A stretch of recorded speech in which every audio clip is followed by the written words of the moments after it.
see the red button, right? What you need to do is you need to grab that button by the throat, drag it outside. You hear me? Drag it outside. I want you to grab it by the throat, slam it down, curb stomp it. It's red right now, but after you're through with it, I want that thing to be blacked out. It's gonna be gray, but I want it to be blacked out. You feel me?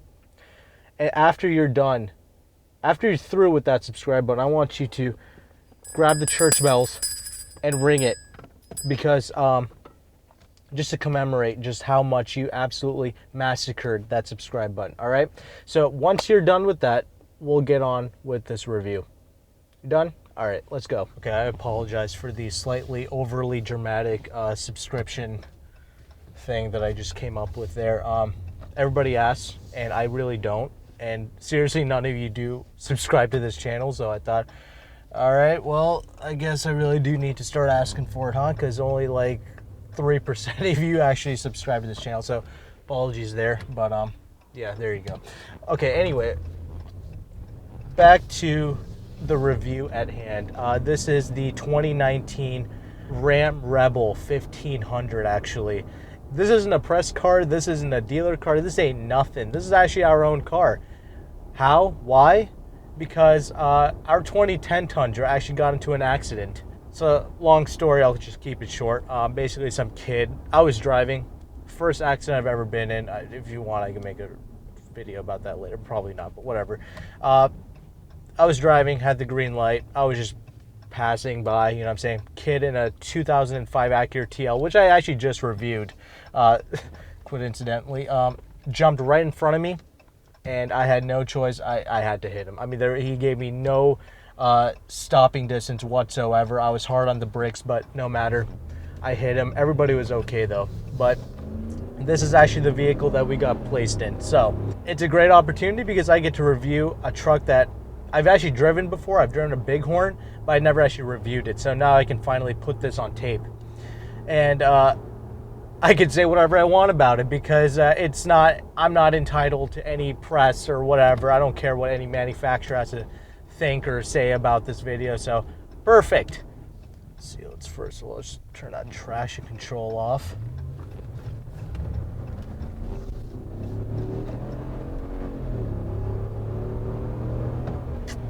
All right, nice little truck. I've driven it before, I like it, but let's cover a couple of ground rules first, I guess we should say. Recently, I've driven the F-150 Limited, and as you know, we own a 2010 Tundra. Actually, I haven't driven the GMCs or the Chevys or any of that, so I really need to go out and try that. I haven't tried it in Nissan either, which I don't think any of you really care. But I guess with all reviews, let's start off with the looks. I actually don't really like the way the Bighorn that I drove looked, like the standard 1500s. I think they look so plain Jane, but that goes for the F-150s too. They really demand no attention, actually. But this Ram Rebel, love how this looks. This gets attention, this gets looks. This has not just a personality, but this actually, like, it looks respectable. It looks like it has a presence, which the normal 1500 does not, like the new ones. So that's something to keep in mind there. This is lifted up like 1 inch higher than the standard 1500s, and it's obviously got like these Goodyear, like Wrangler, Duratec, whatever it's called, tires on it, so it's a little bit more chunky. I'll get to those tires in a bit, but that's kind of what it gets as the Rebel package, and obviously it's got like some kind of Bilstein shocks or whatever. So this isn't a full Raptor comparison. I mean, like a Raptor competing truck, and that's fine. And I think most of you know that. It's more like the Tundra TRDs and the, what do you call it? Like the Chevy Trail Bosses. That's kind of what this competes with. And that's totally fine. I appreciate this segment a lot, actually. I have driven the Raptor, and I'll leave like links in the description to the F-150 Limited and the Raptor that I drove as well. And my Tundra review if you want to see that as well in the description box. But I do think that this looks really good actually as a whole, but again, you can decide for yourself. That, you know, the Ram logo is a little bit different on the front, nice little hood scoops and all that, but again, you can decide for yourself which truck you like the looks of the most. I'm primarily going to focus on the drive here. So like I mentioned, I have driven the Bighorn and I have driven some of these F-150s, and let me tell you, man, I really love that F-150. I love this too, and these are really the two trucks at the top of my list. And man, it's hard for me to choose. Like, it's hard for me to crown one over the other, you know what I'm saying, as my top choice, because I love them both. I'll tell you why I love the F-150 so much. That was by far the best handling and like just like the best driving truck, like dynamic wise, basically. You can whip that thing like a car, honestly. I was really impressed with that. That goes for the Raptor as well, but honestly the Raptor and this drive very similar because it's kind of like that off-roady thing on the street anyways, what I mean. I get that this is nowhere near as capable as a Raptor, but the F-150, like I said in that review, that it was the best like first truck for someone. Like if you're in the market for a truck and you're buying like your first one, you've never driven like a large vehicle like that before, that is by far the easiest truck to drive and to place on the road. The only thing that sucked about that was busting U-turns. This though, busting a U-turn in this, so easy. For whatever reason. This is the Rebel, the lifted up version. The Tundra also busts really tight U-turns, but I think this one takes the crown on that. But anyway, this isn't about busting U-turns, but that is, you know, a part of everyday driving, I guess. Let's just get into some of this handling and some of that power here. Got the traction off. Rear wheel drive mode is what I'm in right now, and very strong, very strong. I really like this motor and this trans combination. Yeah, so this has the 5.7 liter. You can actually get that V6 in literally every trim of the Ram, no matter how expensive you go, even in the Rebel. But that's not what we have here, and that's not what you want here. We have the 5.7 liter Hemi paired with this 8-speed automatic transmission. This 8-speed and this 5.7 liter, phenomenal combination. I think FCA literally has like the best 8-speed transmissions out there, but this shifts and the engine tuning, all of this, natural, perfect. Love how this feels. And it's got plenty of balls,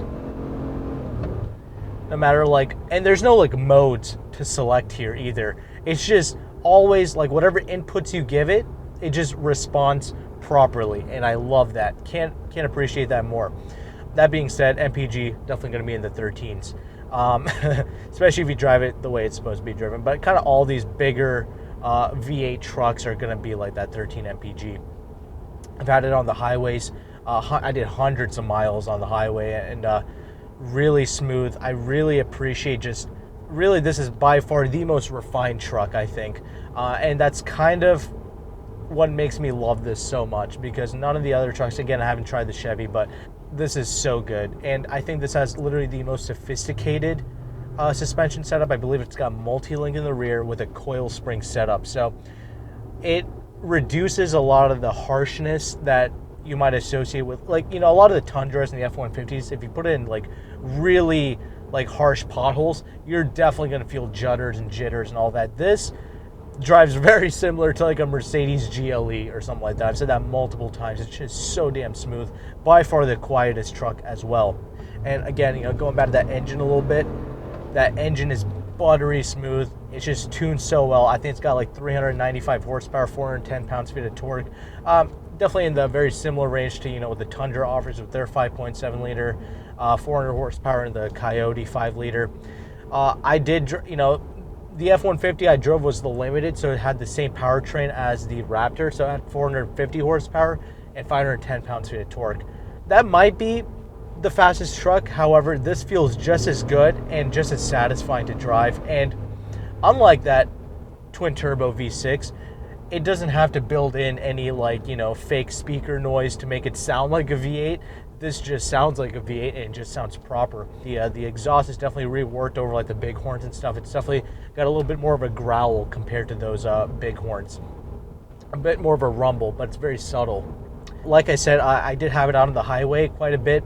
And those Goodyear tires, right? You will definitely get a hum out of them, either at slow speeds or at higher speeds, like highway speeds. But they do feel good. For how aggressive this tire tread is, the sound it produces is very minimal. But a set of KO2s would definitely like make this twice as quiet. So, you know, that's something to look into, I guess. But this, I have zero issues with just how refined this truck is. The other thing, the handling is what made me fall in love with the F-150. But this does not fall short. This actually handles almost identical to the Raptor. When you throw it in, it's so damn composed, and I really appreciate that. This honestly is just as capable as the F-150 handling wise, because I would have it on those highways. I would take those roundabouts or the circle things on the highway. I forget the name of it. But I was seeing them at very high speeds, like 50, 60 miles per hour. It grips really well. I just think that this chassis is like pretty well sorted for a truck. It's just a very well done truck. So that being said, one really stupid thing about this truck, this truck is not the same width or the size of a Raptor. However, this feels just like a Raptor when you step inside of it, and it makes no sense to me. This feels so substantial when you get inside. Like the driving position of this, it's very good, but it feels so massive, and it makes no sense to me. That's not really an issue. It's just something I noticed about this truck. I think it's because like this dash is really high and the glass is less, and you have like this hood scoop thing here for the Rebel. It just feels more massive than it really is. So that's probably like the only intimidating factor if you're like a first-time truck buyer and you're looking into this. So that's the only thing. But as I've driven trucks, I'm used to large vehicles, so that never bothered me. But it's just something to know for like the first-time truck buyer. For me, no issues at all. I got used to it very quickly. I actually have no issues placing this vehicle on the road. It's just weird how substantial this feels. Blind spots are really good for the most part. Visibility is very good. Only thing is, these side mirrors excellent, but just like the F-150, I don't know why this center mirror is so pathetic.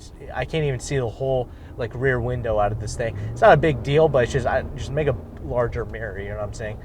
Yeah, the sound, the tone, the isolation from the speed.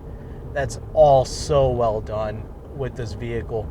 I have a bunch of tools in here right now because this is kind of our replacement for our work truck that my father uses. But aside from the tools, I did notice a rattle coming from that passenger side door, but that's about it. This honestly feels more solid than their Maseratis, honestly. And I'll get to that in the interior segment. But yeah, no, this is a really well done vehicle. I like the steering. It's an electric steering rack, but it does feel proper. Brakes, also very natural feeling. Brakes feel good in literally every new truck, but I think this does edge out the other trucks. I do like the way that this brake pedal feels. Very progressive, but very good amount of power. I think this is definitely better than the Tundras for sure. Brakes is definitely something that the Tundras can probably work on, like the feel of it.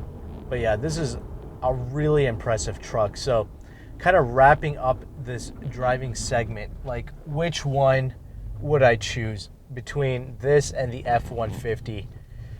Oh man, I think because I'm used to driving trucks, I think I can appreciate all the good that this truck does, and this does still handle, I think, literally as good as the F-150 does for the most part.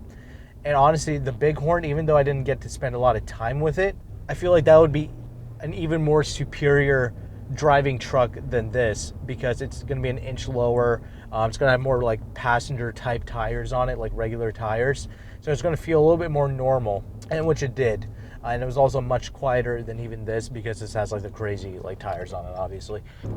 I do think that the F-150 will still edge it out in terms of handling, but not by much. But I think a lot of that has to do with the fact that it's an all aluminum body and it's like the lightest truck out there. This, I can't really find a proper weight figure for it. I've seen a weight figure as low as 5,000 pounds, like 4,900 pounds, all the way up to 5,700 pounds. Tried looking everywhere. So I don't know. This probably is obviously more like weight than the F-150, but I think because of that body, I think that's what kind of makes this a little bit less dynamic than the F-150, but still really satisfying for me anyway. So I think with all that considered, I think this would edge it out. So that's kind of where I stand there. But I love that F-150, man. Really high quality feeling truck. And I'll mention this one last thing. The biggest problem, aside from what I mentioned about just how high up this dash is, really, I think we all know it's the reliability. I don't know how this thing is going to hold up. This thing has done about 9,100 miles on it. It's great right now, but 30, 40, 50,000 miles, I have no idea what this thing is going to be like, man. All I can say is this is probably the best truck ever to lease.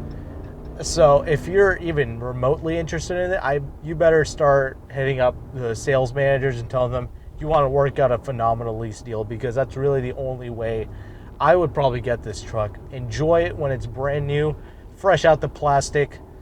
That's the best way to do it. The F-150 and the Tundra for sure, you can buy it blindfolded basically. No problems there. Same with the F-150 for the most part. It's been out for a long time. But if there's any Ram owners out there, please, I would love to hear from you, because I would really like to know how this thing has been holding up with some miles on it. This engine is a 5.7 liter. It's a multi-port injected motor, so that's good. I do like that.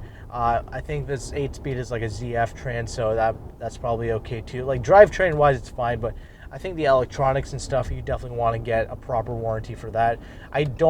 This is a base model Rebel, so it doesn't have like the e-torque thing, nor should you care about it. I think that's mainly for towing purposes anyway, but it does give you some extra torque and whatnot. It's not a complete hybrid setup or whatever, so don't worry about that. But yeah, anyway, I would really like to hear from some Ram owners. So with all that being said, I really love driving this truck. It drives properly, everything about it. If you're in a market for a truck, man, you're gonna love this. It's definitely one to consider, but again, look into leasing it if you're okay with that. So with that, let's get into that interior now. All right, well, stepping inside of the Ram 1500, or at least attempting to, because this is literally the cheapest Ram Rebel that you can possibly buy. It has literally 0 options. It's actually the quad cab version with the 6.4 foot bed, and there is no step ladders with this vehicle. If you are going to buy a Ram Rebel, I don't care if you're 12 feet tall, just get the damn running boards, whatever you want to call it, the step ladders, because this vehicle is like lifted up higher than the average truck. That's mandatory basically, but I'm gonna skip over all that. But also, you can probably notice that this is pretty barren here. It's not the big 12-inch thing like the Tesla screen here. This is actually the smallest screen that they actually make. I actually have an iPhone 8 Plus here, and yeah, this is literally nothing. I don't know, like a 5-inch screen, I think, and that's perfectly fine. Love that little screen. I'll get to that in a bit. But yeah, man, this is a proper interior, especially as far as trucks go, for sure, because it just feels so solid in here. But it's not just that. There's a lot of little touches in here, like these little red accents, like this little fake carbon fiber thing. But, you know, everything, you know, yeah, when you do that, it's a little crunchy, but it's because it's kind of hot outside. Every car will do that, even a Phantom, I'm sure. But this is, no, seriously, this is really, like, well laid out. And it's actually very solid in here. This is, yeah, by far probably the best truck interior for sure, and it'll probably get even better. Like, you know, like I said, you can get the big screen if you want. I wouldn't get it, but you can if you wanted to, and you'd get a little bit more options. I think at that point the climate control will be buried into the screen. But here, let me just start this bad boy up. So starts right up. Like I mentioned, you know, nice little growl coming from that engine because it's a proper V8, so it does sound very good.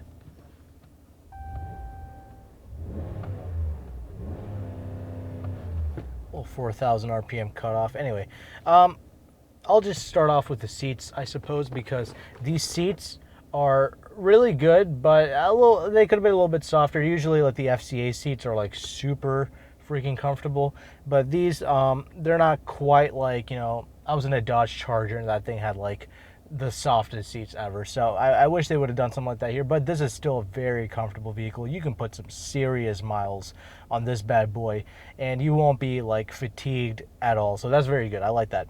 You know, the seats itself, you know, it's like black, but there's like this red around it. I wish like the whole seat was just red because that would have been awesome. But anyway, there's a bit of a cloth insert in the middle here. It's overall very good. I'm sure this would be a very easy vehicle to take care of, not too difficult to clean and all that. So that's pretty good. And it is pretty comfortable in all seriousness, so it's not bad at all. Really like this steering wheel. I think this is a superb steering wheel. Second only to the Raptor. I think this and the Raptor definitely have the best steering wheels. This is really well done. Nice grips all around. So this is really nice and proper. Nice little red thing going around here. Like a little Illuminati goat head right here. So there is that.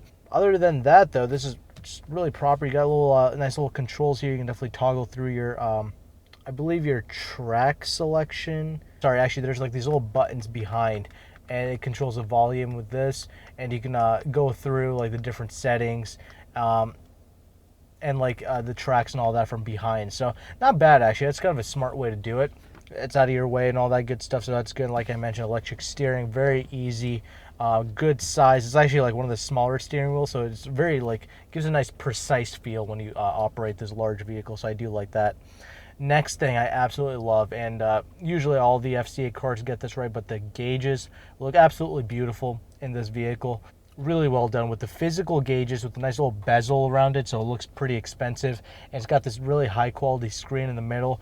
Really well done. All the menus, everything is just beautifully laid out, easy to access, read, understand, all that good stuff. So that's really nice. Another thing I absolutely love this. I love this gear shifter. This is definitely the best like e-shifter I have ever seen. So that's really good. I believe in like some of the other FCA cars, like there's a little bit of a lag here, but like this one, absolutely perfect. So easy, really easy to just flick it like into like one gear or another. So that's really nice. Also your 4x4 commands all here, like electronic, 2-wheel drive, and then 4 high, 4 low, typical stuff that you would see. It does have like locking diffs and all that stuff. Let's see, other things, auto headlights and automatic windows, like one touch up and down for the front two, but not the rear windows, which is fine. I do appreciate this, and this is proper one touch up and down, so that's good. So nice little convenience features there, despite it being essentially like a base model Rebel. The door handle feels really proper, solid, as I mentioned too, and like nice little soft spots for where you rest your arms. So really just well done and looks really good too, so that's nice. You do have an e-brake down here. Traction control off right here. You just flick that down and it just turns off automatically, so that's pretty nice. Let's talk about this little screen here. So it does have Bluetooth. You can control, you can connect to it that way, so you have all your calls and all that stuff going through here, but there's really not a lot going on here. See, that's really basic, but it really hits all the things that you need essentially. You know, your clock, your all that good stuff. Just really easy, and it does have a backup camera as well, which is really the only convenient thing I would really need in a truck. Our Tundra doesn't have that, but we get by it without it, and it's fine. But it does have it. It's just an extra little safety thing. That's actually the only safety feature on this truck, and that's perfectly fine. That's excellent, actually. I think it does have a little blind spot thing, but that's about it. And because this is the little screen, not even the 8.4 inch Uconnect, all the climate control completely separated from the screen. Love that. That's great. Now, kind of getting into the practical things about this truck. Obviously, it's a truck, so like all trucks are huge, all the half tons are. It's like you're just stepping inside of a small apartment building, so that hasn't changed. But there's a lot of smart little things that they've done to this interior, like phone storage, plenty of spaces to actually like properly put your phone, like right up here. Nice like smart location where it kind of like locks in. I'm not sure if this one locks in, but like there's a spot where you can just put your phone there and it'll relax and it won't like go all over the place, and you can kind of see your navigation, because there's no navigation in this particular one. Nor is there any Apple CarPlay or any of that stuff. But you do have USB ports right here, and more like very easy spots to put phones. Like it just kind of clicks in, really practical, really nice.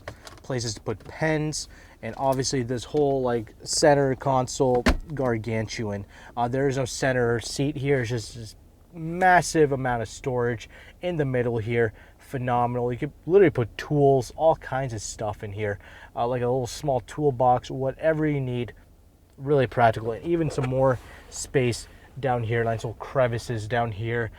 Really nice practical car, man. It's got like this dual glove box thing. I love that. It's very practical.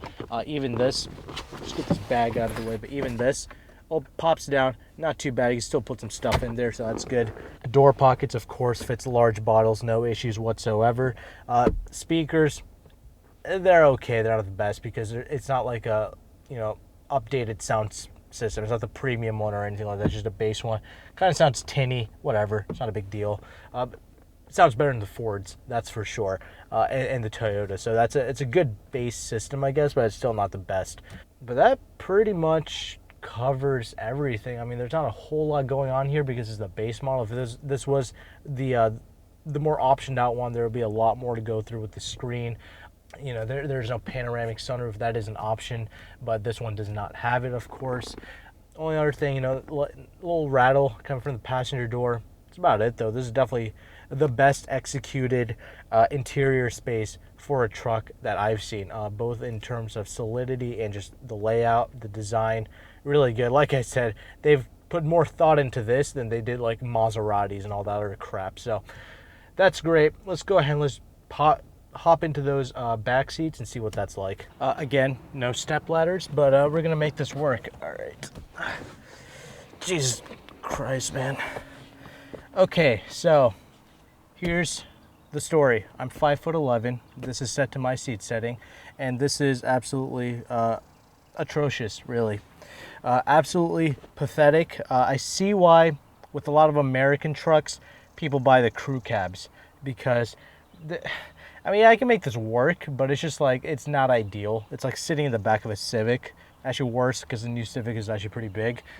This is, you know, see, this is why we own a Tundra, because we don't need like a Ram 2500 or a F250, like that level of truck. We just need a half ton, and it needs to have a ton of space. And that's really where the Tundra excels, because we don't have a crew cab or like a Crew Max Tundra. We have like the double cab, and that has literally almost as much space as a lot of the American crew cab trucks do. Maybe not quite as much as that, but like it's very close, much larger than this. And if you see this, these are all the tools that we have here. It's a tight squeeze in here. I mean, this is a work truck for us, I mean the Tundra, so that's kind of what I'm comparing it to. But if you were just trying to buy a truck, you know, this is a toy truck at the end of the day, much like the Raptor. I would get this as a Crew Max or like a crew cab, and get the shorter bed and just call it a day and just cover up the bed. Don't even worry about it. Don't even, just pretend like the bed doesn't even exist. Because, you know, it's cool that they offer this trim, because you do get the larger bed, and it does make it more like work friendly, I guess. This is like the most work friendly, cool truck that's being made right now, because you do get the 6.5 foot bed essentially. I'll get to that in a bit. I'm about to talk about the bed in a later segment, but you know, because of this, like in the Tundra, we got the big bed and we got a ton of space in here. So it's just a nice practical half ton. This part is compromised. It's still useful. You can still, you know, flip this up, still put some stuff back here. It's not useless. And, you know, I do fit back here. Not the worst thing in the world. There's some climate control stuff going on here, bit of storage, nice little cup holders. Door pockets, pretty pathetic. You can't really put anything in there, but the nice little red theme continues. Still a very nice interior space. Don't get me wrong. Very solid back here. And the comfort of the seats also pretty excellent. Plenty of headroom. That's not an issue with literally any truck. But that's all I wanted to say, that this part of the truck is definitely compromised. Crew Max obviously would solve that, but you will definitely get the smaller bed. Even if there was an option for the larger bed with the Crew Max, it would just be so long and so goofy at that point that it's just not worth it. But that's what I wanted to show you. You can make it work, but it's not the best. All right, well, now that we're at the rear, nice little key fob. Really nice key, actually. I really do dig this key, but you can't open up the tailgate with this key like you can with some of the Fords. Something to know. I don't care, but I just thought I might let you know. Tailgate does pop down automatically with the click of a button from, you know, this thing. This thing really light, by the way, because I think it's aluminum. So there is that. Even though there's no step ladders, even though this is like the cheapest Rebel. Thank God they decided to put some you know, the bed covering here, the bed lining. It's plastic, it's the cheapest one, but hey, at least it has it. And you should never buy a truck without that. Now here's the story with this bed. It's not the biggest bed. This Ram, for the most part, from what I've seen, is like the least practical, work-friendly truck. I don't know. And it's not just because of the Rebel. Even the regular Ram 1500. Not as big of a bed as the Tundra was, not as tall. Like I can easily reach in here, no problems. Like the Tundra is really deep and it's really hard to get to. It's just a big space, really. So they just designed that really well. Really, all the American trucks I've seen, except for like the Silverado, maybe, it's a little bit smaller, basically. And it's interesting because I believe that this truck is actually like 2 inches wider than the Tundra, but like somehow the bed is a little bit more shrunken in because it was a little bit more difficult to put this toolbox that we had on the Tundra back like behind this Ram, basically. A little bit more of a tighter squeeze, but it still fits because it's a half ton. So there's that, but just wanted to let you know that. But hey, it's definitely the coolest like quad cab work friendly truck because it is still a 6.5 foot bed, so that's good. I believe the Silverado also has a quad cab version with the 6.5 foot bed in the Trail Boss trim, so something to keep note there. But that's pretty much it. Let's go ahead and let's wrap this video up. Well, there she is. That's the Ram 1500 Rebel. I really like this truck a lot, actually. And after driving this for a couple of days, you know, I don't really know which one I would actually go with. I mean, I think it's gotta be this because this Rebel is just nice, man. This actually does have a legitimate presence on the road, similar to the Raptor, but really most of these trucks don't stand out all that much. You know, I had the Ford F-150 Limited. It's like a 70K truck. Nobody gave a shit. I mean, it was just a normal as looking truck. Nothing really special about it, really. I mean, nobody would know except for truck people. So it costs as much as like a BMW M550 and nobody cares. These, you can pick them up in the 40s, maybe less. I don't know how the discounts work on these things. If you were to give me this or like a King Ranch, like a discounted King Ranch with a 5-liter V8 in the F-150, it would be a tough choice, man.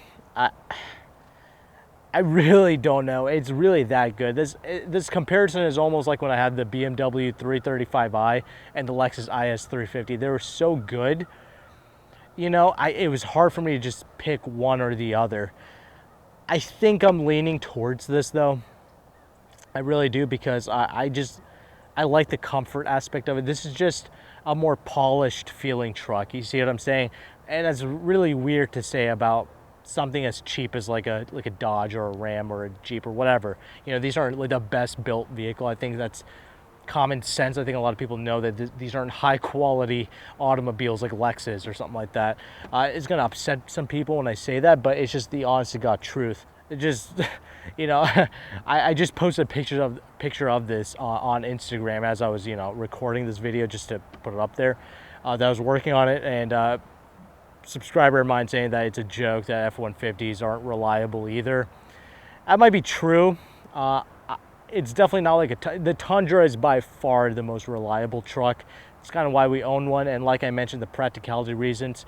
The Tundra is like the biggest half ton, and we have a 2010. In 2014, they made it even larger. So there you go. That's kind of why we have a Tundra. It's not just because of the reliability, but it's also larger than most of these half tons, like the American half tons anyway. And yeah, reliability is a part of it, but I do think the Fords are pretty good in terms of that, especially with the 5-liter V8. It's basically like that Coyote Mustang engine, really nice, like well-proven engine. And they sell like 1 million of those a year. Lots of people have it, lots of parts made for it. You know, this is a Ram at the end of the day, as nice as it is. I think you have to look at it as a luxury type vehicle, like a toy almost. You buy this, you lease it, you try to get a good lease deal on it, and you enjoy it that way, I think. Again, I've never owned a Ram. This thing has like 9,000 miles on it. It's pretty much new. So Ram people, definitely let me know in the comment section how yours has been treating you. Any issues, you know, I'm sure people who are in the market for one of these trucks, they really be able to appreciate your knowledge and your experience with the vehicle, because it's something that a car reviewer can't tell you how it's going to hold up. Hey, you get a warranty, you lease it, you don't really have to worry about it too much, I guess. But something to keep in mind. But the facts are this is the most comfortable. It's the most sophisticated. I think it's got the best suspension setup out there for a half-ton truck. I think this particular trim looks really nice. I like this engine, I like this trans. It pulls really well. It pulls almost like that 3.5-liter EcoBoost, high output EcoBoost in the Raptor / Limited. So it's got that going for it. So it's a pretty fast truck, sounds good. Interior is by far the best, laid out the best. It's just the most solid feeling. I like it a lot. And it pretty much handles identical to the F-150. The only thing I didn't like was the fact that it feels gigantic on the inside when it doesn't have to feel like that, because the F-150 and the Tundra doesn't really feel that big, even though they're all about the same size. So that's really the only complaint I really found with this truck. Again, it's not a press card, not a deal. I can say whatever I want about it. Those are kind of my honest thoughts after living with this for a couple of days, for a week really. But let me know what you think. If you've driven this truck, if you've driven the other trucks, let me know. Like I said, owners, please comment below. Like the little skit at the beginning, please consider subscribing to become a Patreon member if you want to help facilitate some of the costs that goes into making these reviews. I greatly appreciate that. So, thank you very much for watching. Take care and goodbye.